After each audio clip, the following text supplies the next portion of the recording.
Hello and welcome to day 4 of Women in Antiquity. Today we're going to be talking about Greek religion and mythology. So, as a reminder, the Greek story begins in the Bronze Age. The Mycenaean Greeks and the Ionians arrive in the Aegean world roughly around 2000 BCE, and they find the Aegean already inhabited by a people called the Minoans. The Minoans are not Greek, they are the indigenous inhabitants of the Aegean. In fact, nobody knows where they came from, their language is unique, and their writing system is undeciphered. The main thing that we know about them is that they were already there before the Greeks arrived 4,000 years ago. And when the Bronze Age collapses, the Mycenaean culture collapses as well, and the people flee the cities and resettle in the countryside and fall back at first on an agricultural economy. This is the period known as the Greek Dark Age, which is, as I've said, dark to us because the Greeks, when they lose their urban technology, they lose writing because writing is an urban technology. The Greeks during the Dark Age reforge a new society and culture which emerges into our ability to see and hear them with the acquisition of a new writing system in the 8th century and the beginning of the Archaic period. And so the period that we're going to be talking about today is we're going to be talking about Greek religion and mythology, which is something that emerges as part of the foundation of the new Greek culture during the Dark Age, and which is partly informed by what had gone before. So it's interesting to take a look at what we understand about the Greek cultural attitude toward religion forged during the Dark Age and developed during the subsequent periods, the Archaic and the Classical. And think about how that relates to the across the barrier of the collapse of the Bronze Age, this chasm that is a break in the Greek timeline, and which nevertheless there are connections, there are resonances from the period of the Bronze Age into the newly formed Greek culture that emerges after the Bronze Age and the Iron Age. So there's a limited number of things that we can say about the Minoans in terms of religion. The main thing that is striking is Minoan society is extremely urban. It is an industrial society. The Minoans develop an economy based on a highly centralized manufacture and import-export system of trade, which is focused on what's known as palace cities, which are tightly controlled and under the hand of the great king, the monarchs, who oversees the industrial aspect of the Minoan world, and so everything in terms of trade and manufacture is focused on the center. The king controls, what is produced, what resources are required, how much of any given item is created, is made in the shops, and how much of it is kept, how much of it is sold for export, new markets that are developed, and so forth. So the Minoan cities are these bustling hubs, and the religion that we know about from the Minoan period is a counterpart to that, is a contrast to that. The Minoans found religion, found divinity in those places that are most remote from the city, from the urban, from the human. And so sacred places amongst the Minoans in their habitation on the island of Crete, are deep in the hearts of woods, down into caves, and up into the tops of hills and mountains. The topography of Crete is highly varied, mountainous, forested, and with areas of great fertility, ideal for human settlement as well. Crete is a large island, and it is very much a geographical microcosm, and so the Minoans would interact with the gods by having festival processions that lead outward from the cities into these remote places where you can interact with, commune with the wild potency of the divine before returning to the order and stability of the city. We have a limited number of depictions of divinities amongst the Minoans, but some of the imagery that we have suggests that there is a importance of female divine figures, and that there are contingents of priestesses that are associated with these divinities. It's difficult to take this very far, being able to talk about what exactly the Minoans believed is extremely difficult without having access to the writing and without having more than we do of the residue of their culture. But we do have certain very suggestive images. These figurines that have been recovered from Knossos show a figure that is that seems to be reminiscent of a goddess, and that is surrounded by and holding animalistic figures, snakes and birds, reminiscent of the wild, of nature, of the world that is not human. And there is an interceding priestess figure, and then a male figure that is showing respect and obedience. So we can say about this, mainly that we can say with some confidence that there are female gods amongst the Minoans, and that they were attended to by women, and that these were important.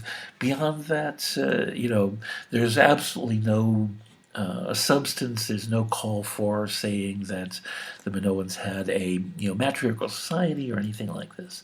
All that we can say is that female gods were important.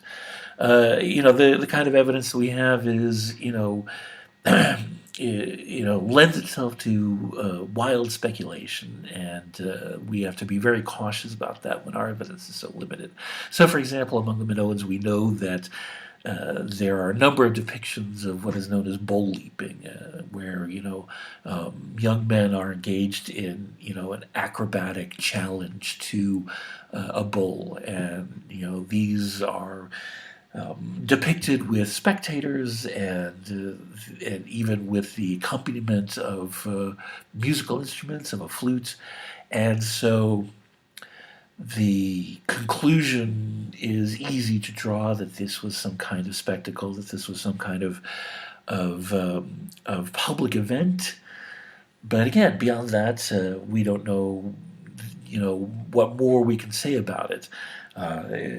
Previous generations of historians have almost automatically assumed that there's a religious component to this because, in ancient history, there's a tendency to assume that everything has a religious component. But this may have been simply a rite of passage for young men, maybe young men of noble families. This may have been a spectator sport that was engaged in for purposes that we would call entertainment, or there may be some combination elements of this. But so there is. There is a limited amount of things that we can say about the Minoans.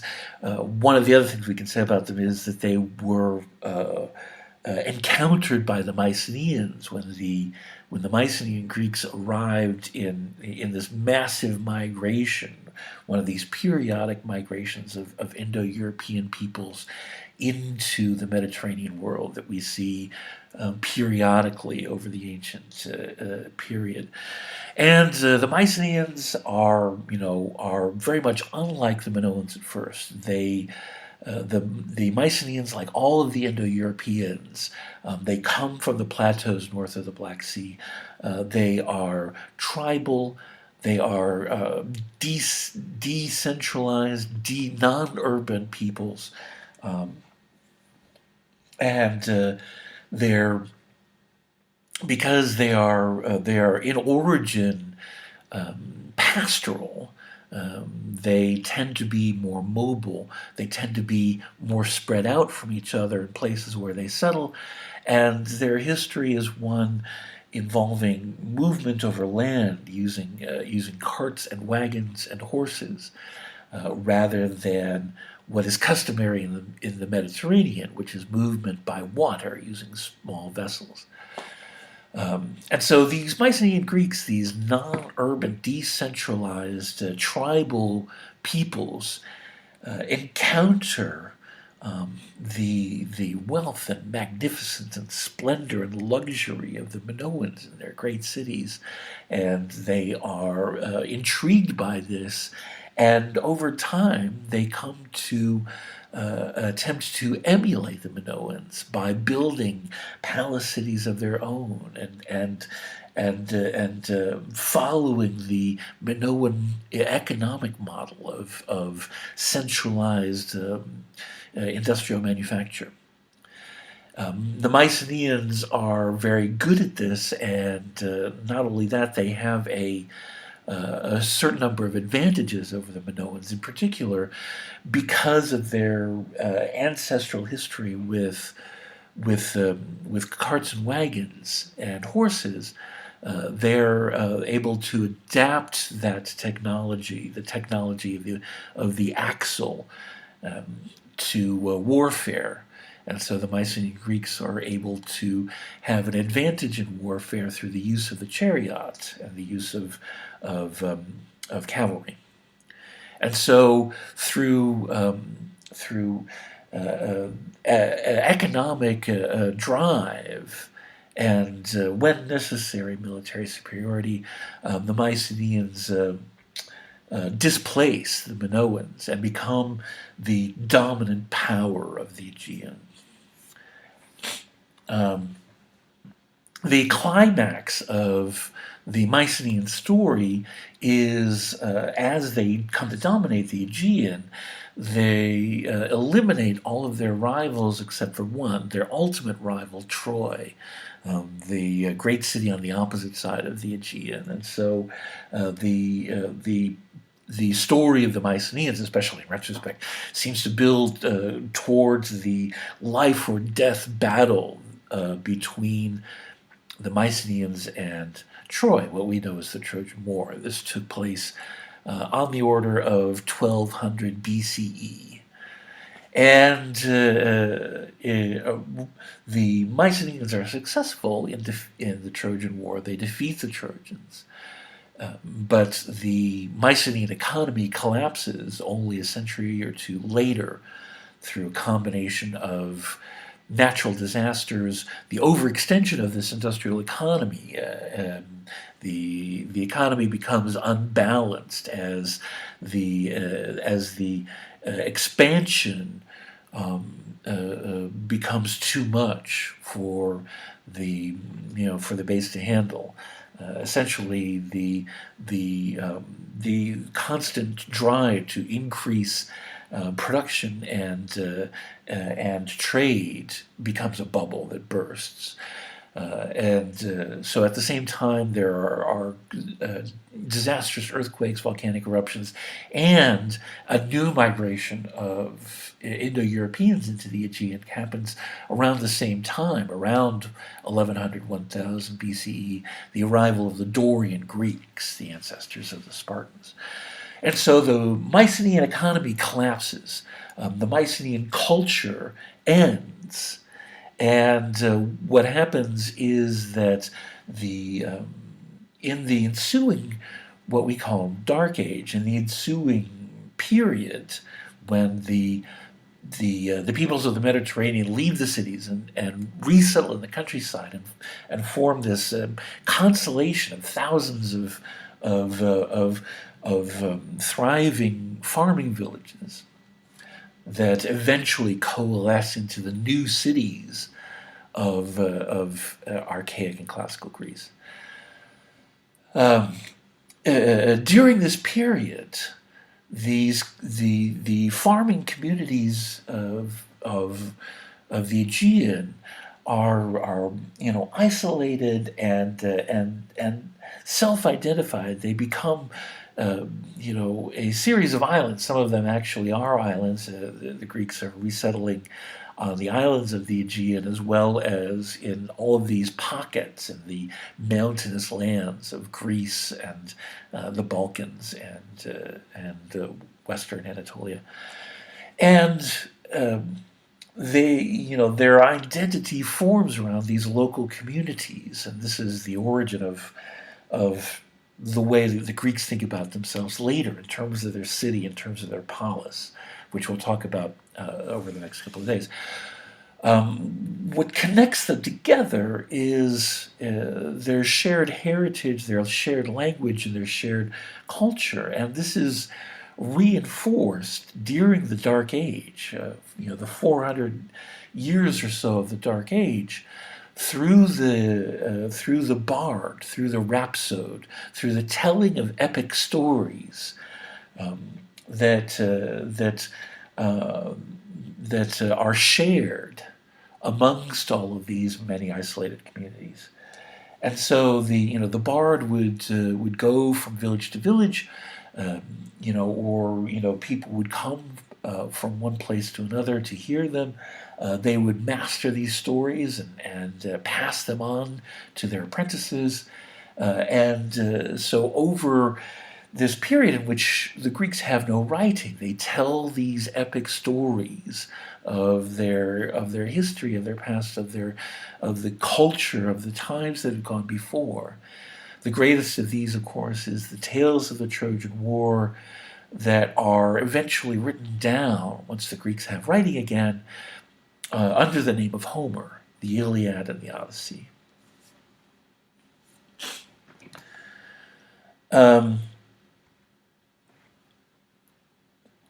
The next great voice of the Greek world, once the Dark Age has ended, and we are able to hear Greek voices again, is Hesiod. And Hesiod and Homer essentially form the foundation for the Greek culture that comes after. As Greeks in subsequent centuries undertake their essential education, when they learn to write, when they learn to speak about themselves, the first thing that they learn is Homer. And the second thing that they learn is very likely to be Hesiod. Homer is vitally important to the Greeks in every way. It's not only their textbook and their primer for their culture, and for the expression of language. It's also the entry level for Greeks for understanding the human relationship with the gods. The Greeks have no sacred text. They have no Bible. They have no priests. The Greeks have no priestly class. They have no church. They have no religious, formal religious institutions. The Greek religion, the relationship with the gods, is collectively owned by the people. And their understanding of it starts with the epic poetry of Homer. The epic poetry of Homer it tells the story of how the gods interact with humans during the Trojan War. And then after this comes Hesiod, who provides a different point of view. Homer tells epic poetry, which is from a grand cultural perspective, and is centered around the figures at the top of society, kings and princes and heroes, people like Agamemnon and Hector and Priam, Achilles, all of them, kings and princes of their respective domains. Hesiod is an ordinary farmer, and he tells his stories from a much plainer perspective and from the vantage point of the common man, the ordinary individual, and deals with things from a relatively mundane standpoint. And so as a result, Homer and Hesiod together are nicely complementary, because they give us, they give to us a better understanding of the diversity of Greek culture, and they provided to the Greeks themselves more than one way to, more than one path to understanding the gods. So, between Homer and Hesiod and the works that come after, we have these stories about the gods, that are from the standpoint of their interaction with humans, with the world that the humans inhabit. The stories start with the Pre-Olympians, the Gaia and Uranus, and the development of the worlds that they create, inhabited by the Titans, and then the Titans are displaced in turn by the Olympians. The main thing that is striking about the Pre-Olympians, in particular the Titans, we have, in terms of gender, we have a very powerful rivalry between fathers and sons. The males are so full of potency that they are constantly antagonistic toward each other, and this is ultimately expressed in how Kronos ends up devouring his male children because of a prophecy that said that he would be overcome by one of them. And so, this is a very famous painting by Goya that comes from the modern era, but it depicts, Cronus in the act of devouring his children, desperate to stave off this horrible prophecy. And so, on the one hand, we have the male figures, which are brimming with hostility and violence and mutual disconnect for each other, mutual aggression. And on the other hand, we have the female figures, Gaia or Ge, and Rhea, and so forth. The female figures during this period are moving in the opposite direction, behaving complementary behaviors. It's the female figures, Gaia and Rhea, that smooth things over, that counteract the aggression and hostility of the male figures, that set about actively creating a future. It is Rhea that undermines Cronus. Cronus's plan to devour his children by tricking him into eating a stone instead of her secretly born son Zeus. And so Zeus is later able to come back and, free his children and take down and defeat his father. Zeus himself is a figure of, by comparison to his father, a figure of the creation of moral order. So the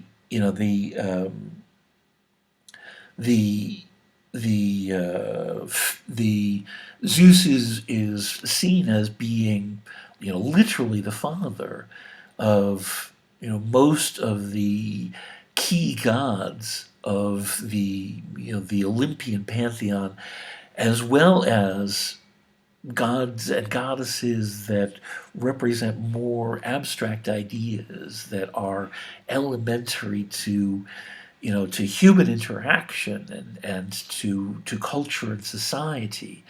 So, for example, Zeus is the father of a number of small groups of female goddesses that are vital to the understanding of community. The fates, the graces, and the muses. The muses, the 9 daughters of Zeus, are usually represented as being the first among Zeus's creations. The muses being the figures that represent the intellectual capacity of humans, the creative capacity. The capacity to create new things that humans have through their intellect, not just rational intellect, but the creative intellect as well.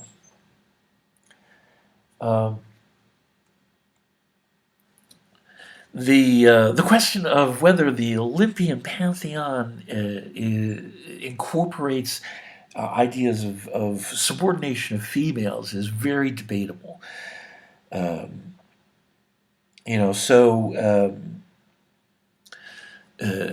example, Athena is a very powerful female deity, and she is represented as the goddess of wisdom and as a goddess of war. There is a male goddess of war. And so it's more that Athena is a warrior goddess. You can look at her as representing the idea of war waged wisely, rather than the chaos and pandemonium of the sword play of the actual god of war, Ares. And so it's striking that Athena is not born of woman. Athena is depicted as being, as emerging from the head of Zeus.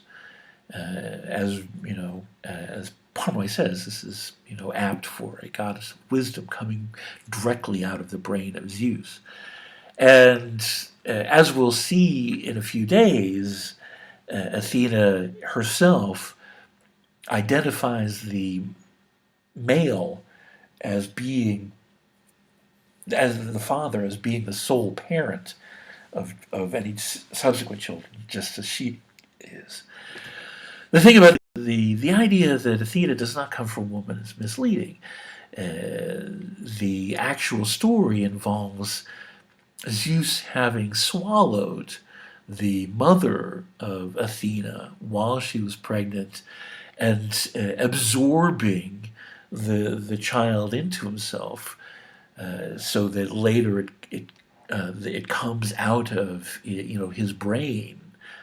But her origin is still from the womb of a woman. Artemis is represented as being a contrast to some of the other goddesses. She is aloof, she is distant, she is a huntress, And so, once again, hunting is something that is sometimes depicted as a masculine pursuit.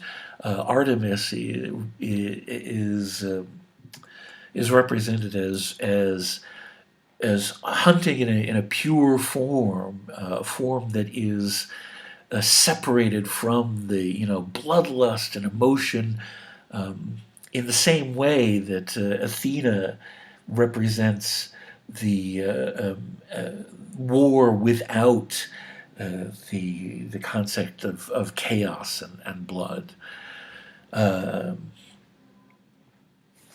Hestia is the goddess of the hearth, and represents the idea of the hearth being able to provide, and so as a result, the stories about her are also interesting. This is not at all about fertility. Hestia refuses to marry. She doesn't have a consort, and so there are very few stories told about her because there's no gossip. A lot of mythology is the telling of the exploits of the gods and goddesses, either in terms of quests with mortals or whatever. Hestia has none of that, and so there's not a lot to say, but she's there as a fundamental presence. Aphrodite, on the other hand, of course, has plenty of dalliances. She's the god of carnal love and fertility and so forth and so on, representative of beauty and allure. And so as a result, she tends to have the sort of offhand reputation of being frivolous and insubstantial, which is rather undeserved. Because once again, the stories tend to focus on her encounters and the influence that she has. She also doesn't show up a lot in, for example, the Iliad and the Odyssey, because her interests lie beyond the martial conflict between men that the Iliad and the Odyssey represent. The other thing about Aphrodite, again, not born of woman, technically, and so once again, like Athena, is this very important, very powerful goddess who is born in an unconventional way. She emerges from the foam of the sea. And yet, once again, the idea that she doesn't come from woman is misleading, because, she is only able to come from the sea because of the female genitalia that was cast out into the sea in the first place. Hera is a very polarizing figure, as the wife of Zeus. She is presented as being harsh and even hostile toward many of the other Olympians. This is partly because the main aspect of Hera is that she is the counterpart to Zeus. She is not to be subjugated. She does not subordinate herself to Zeus. She is the wife as equal, having equal responsibility for the family.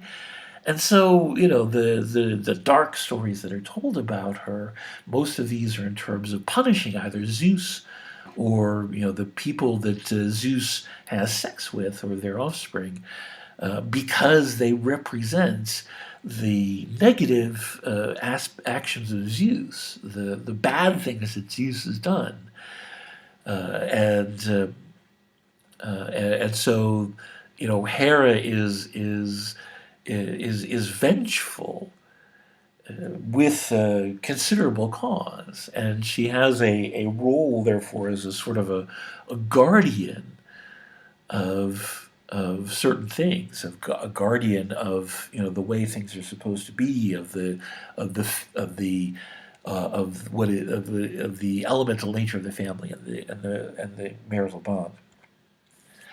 And then finally we have Demeter, most representative of all of order, and this in terms of of the fecundity of the land, the production of agricultural produce.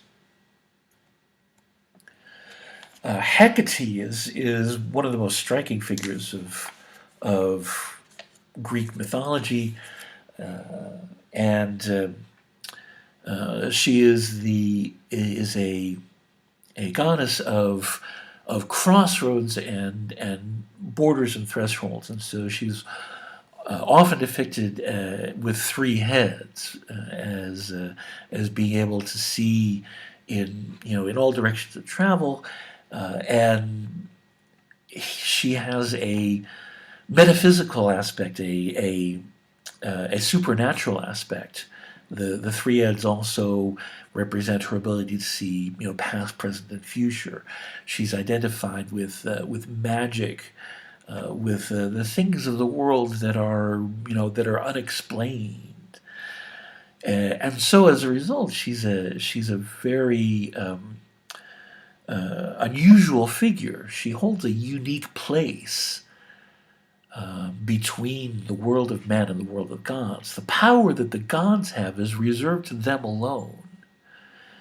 But Hecate is a figure that connects with the supernatural power that exists in the mortal world, and so because of that, and because of her role governing thresholds and crossroads, she ends up being a sort of intermediary between the mortal world and the divine. And once again, it's very striking that this is a female figure. So what are we to make of Zeus's dalliances with mortals, and his marriages? There's a number of interesting things about this. Zeus seems to represent pure potency, which is unrestrained, and so naturally he ends up doing whatever he chooses to do. One of the things that's striking about this is that in his marriages, the women end up not necessarily being positively treated, but there's often a very positive outcome. So that, for example, with Metis, the end result is Athena. With Themis, the end result is order, justice, peace, the fates. All of these female deities that represent positive influences on human society, and so forth and so on. Likewise, the gods' dalliances with mortals, Zeus and Apollo and others, the interaction between gods and mortals tends to lead to suffering, and because most of these are undertaken by male gods, the suffering tends to be experienced by female mortals. They tend to fall into two different categories. So, for example, Zeus with Io, the end result is the exploitation of Io, and whereas if you are a woman and you stand up for yourself, and refuse the attentions of God, you end up being punished for self-assertion, and yet remembered as being remarkable and admirable for this. So, for example, Cassandra, in the story of the Trojan War, Cassandra is one of the daughters of Priam, and is she is given the gift of prophecy by Apollo in an attempt to woo her, and she refuses eventually to let Apollo have his way with her, and as a result, she is given the punishment that her prophecies are never believed.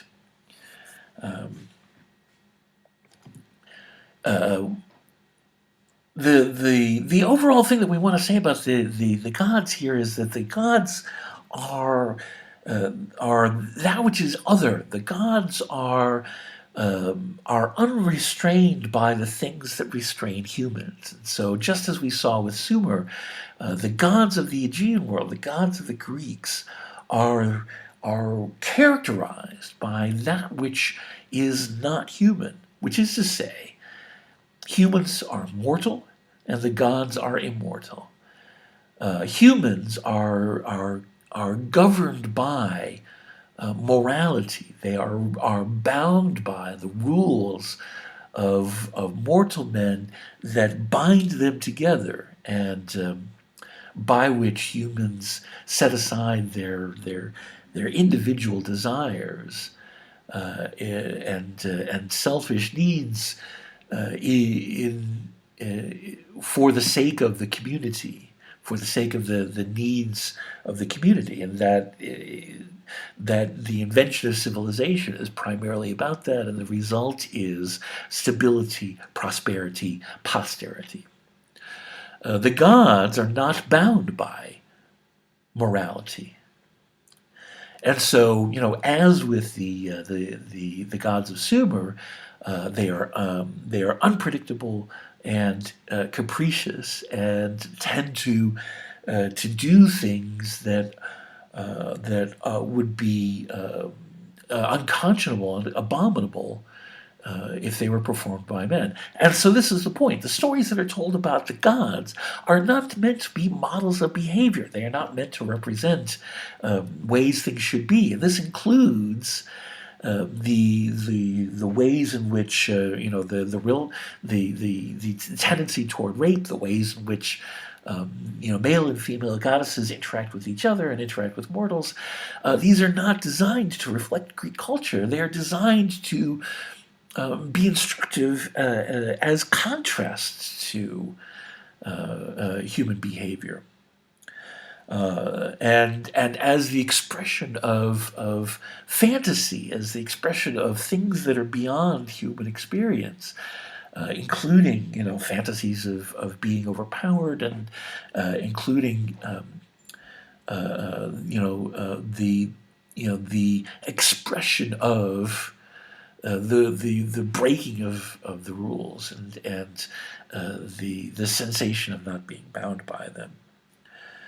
The difference here, so the gods of Sumer are seen as being, potentially hostile or indifferent because of the nature of the environment, the nature of the geography of Sumer. And among the Egyptians, the gods are seen as benevolent caregivers that provide to humans through the Nile, through nature, and who govern this eternal cycle of unchanging life in Egypt. The Greeks, because their view of the gods is rooted in stories of human epic adventure, in the story of the Iliad and the Odyssey and other epic poems that are passed down through the Dark Age and emerge as the foundation of Greek culture in the Archaic period. Because of this, their view of the gods is primarily in terms of the gods respond to human behavior, and their role is very largely to react to human behavior and to punish human immorality. And so the humans tend to see the gods as being as intervening in human affairs in response to things that humans have done. We'll see how this passes even further onward in the development of tragedy later on, and how this kind of thinking evolves in Greek society.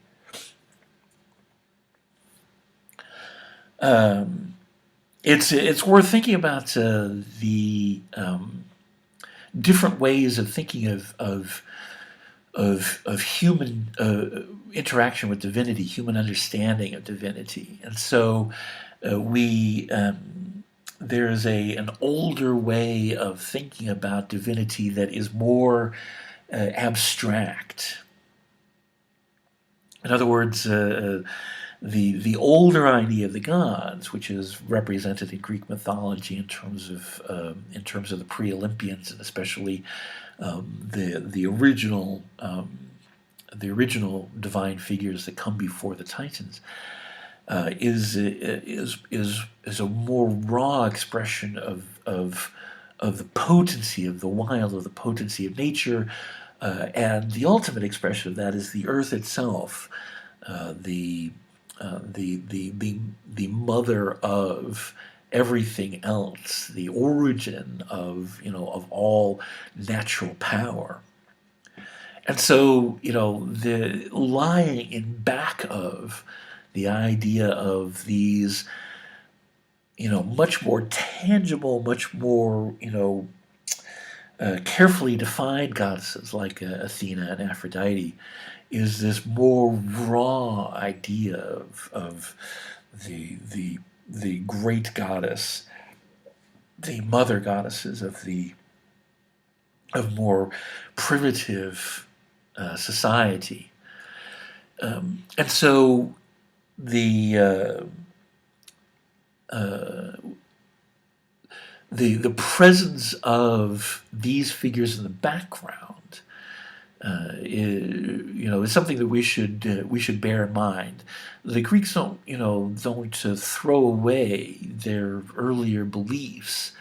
There is residue of them, and an awareness of where their pantheon comes from, where the Greeks come from, where Zeus and Athena and Hera and all these people come from.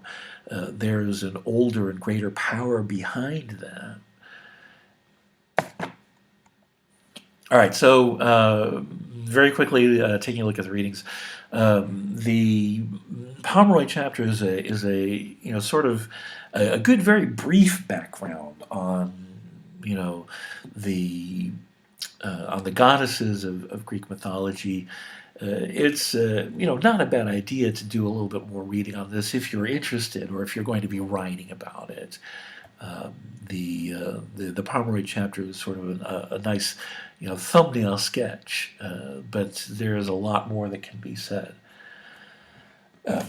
Hesiod's Theogony is one of the primal works on the subject, and at the very least you should take a look at the Theogony with an eye towards how Hesiod is depicting the goddesses and gods themselves, and how he talks about female divinity and females amongst the mortals. So as I noted, the muses are some of the earliest figures that are represented, earliest figures that are mentioned. The story of Aphrodite emerging from the foam is present here. The discussion of Hekate in what is page 5 in this document is particularly striking. And in particular, the mention that Hekate is honored by Zeus most of all. And the depiction of Hekate is profoundly positive, which is especially striking, given what he later says about about women when he starts to talk about the story of the theft of fire and the result of that, which is the creation of Pandora as the price of this theft, referring to Pandora, the first mortal woman, as an evil thing for men, as a thing of sheer guile, not to be withstood by men, one with a nature to do evil, and as a result, men have the choice of either being, avoiding marriage, and as a result, reaching old age without anyone to tend to him, or engaging in the struggle of marriage and having to constantly have good contend with evil. The more you read Hesiod, Hesiod is, broadly referred to as being misogynistic.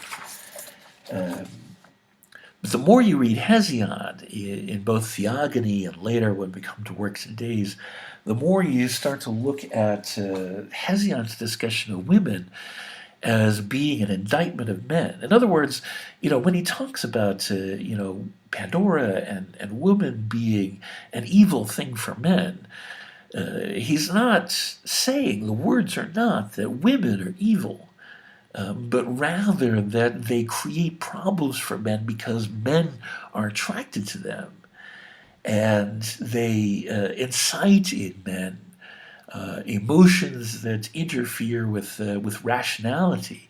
In other words, the central problem is that men are flawed because they are susceptible to this allure, and so Hesiod's writing tends to include this injunction to men to be on their guard against this because men are weak. So this is not to minimize the extent to which Hesiod says these things, but rather as you're reading these things in Hesiod, this is not to be taken as an indictment of women alone. And we'll, this is something that you'll want to sort of. I'm very interested to hear your responses to this in the discussion forum, and talk about the way women are presented in the mythology, and the way in which this this comes out for women in human society. But the important thing to bear in mind, once again, is that when you're talking about gods and goddesses are the other. And so you cannot map the behaviors and attributes of gods and goddesses onto humans. Rather, what you want to do is you want to look at why these stories are being told, why it is, what is the motivation behind telling these stories about Zeus and Athena and so forth and so on. The Slater article is a little long, but it's a great background on the Greek family and in history and myth, on the relationship between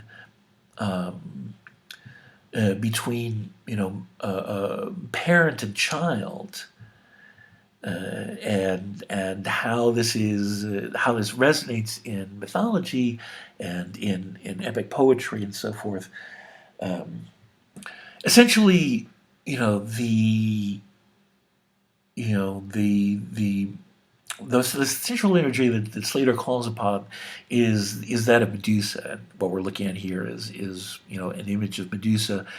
The basic idea being that Medusa represents everything that men fear in women, that Medusa creates, incapacity, the inability to act or think, and this is metaphorical interpretation of turning men to stone. And so, Medusa is the ultimate Greek monster, and what Slater is doing is finding, reflection of this idea in ordinary life, and talking about how this fear of women carries over into a boy's relationship with his mother, and how there is an element of fear involved in that, of Medusa dread, and and that this ends up being, because of that, the mother doesn't necessarily have a positive relationship with the child. So there's Medusa dread on the part of the son, and the ambivalence of the Greek mother toward her son in return. This is ultimately symbolized in legend and mythology by by the story of what happens with Agamemnon's family. That Clytemnestra ends up betraying Agamemnon by choosing a new husband while Agamemnon is away at the wars, and Orestes ends up slaying Clytemnestra at the instigation of Apollo. Slater is talking about this as the ultimate representation of a solution to that mother-son ambivalence, total rejection of the mother and devotion to the father, which has a certain appeal in the Greek mind because of this. The problem, of course, being that there's just as much call in Greek literature and mythology for expecting a tension between the father and the son, and so the quote unquote solution associated with Orestes and so on is not necessarily that much of a solution. We have a lot of father-daughter interactions and mother-son interactions in Greek mythology and literature, but there aren't a lot of father-son, positive models that we can look at either.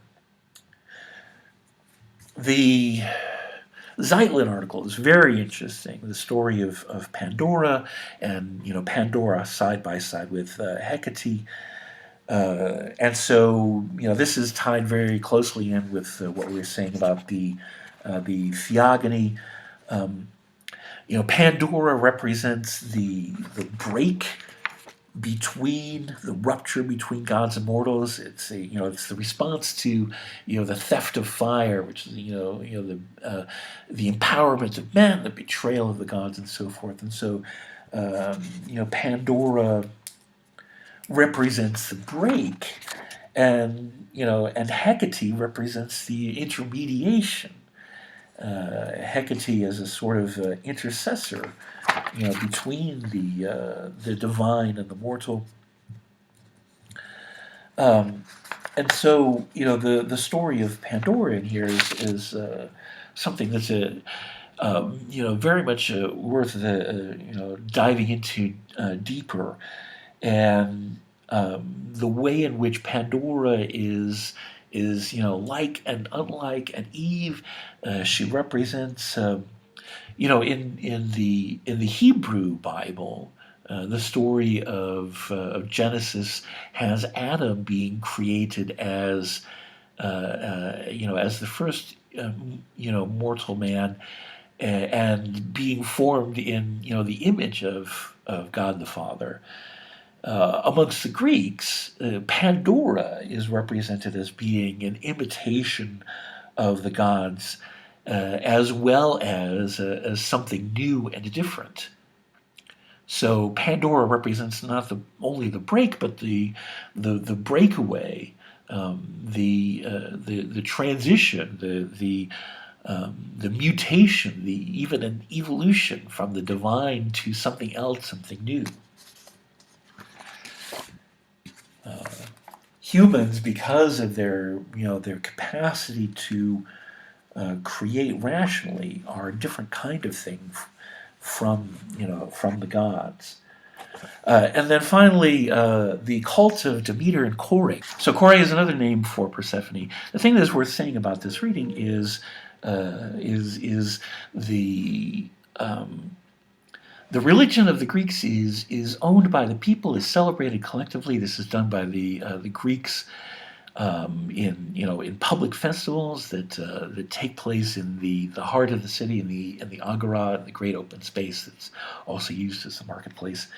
But in addition to this, there are also certain cults and rituals, some of which are specifically for women, and these have both literal and figurative sanctuaries, places that are places and activities and moments that are refuges for women, and that are specifically about femininity in Greek society,